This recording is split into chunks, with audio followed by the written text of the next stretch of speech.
दोस्तों नमस्ते प्रणाम, किशन बानी में आप लोग। हम तो आशा करते हैं आप लोग बहुत अच्छा होगा। और आज हम आप लोग के एक बहुत ही अच्छा सा कहा हुआ नाचे के गीत सुनाते हैं। तो आप लोग के कैसा लगे कमेंट करो लो।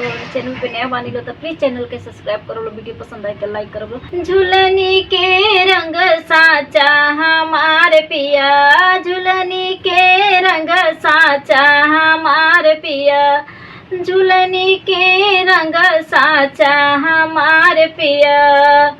कवन सोनरवा हो गढ़ला झुलनिया, कवन सोनरवा हो गढ़ला झुलनिया। रंग पड़े नहीं काचा हमारे पिया, रंग पड़े नहीं काचा हमारे पिया।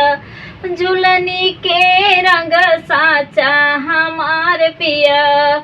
सुघर सोनरवा हो गढ़ेला झुलनिया, सुघर सोनरवा हो गढ़ेला झुलनिया।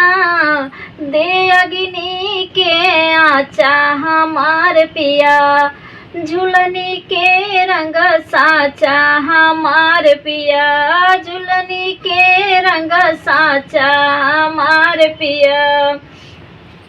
पांच रतन से बनली झुलनिया, पांच रतन से बनली झुलनिया। जो पहिरे सोना चाह हमार पिया, जो पहिरे सोना चाह हमार पिया। झुलनी के रंग साचा हमार पिया। बैठ गया।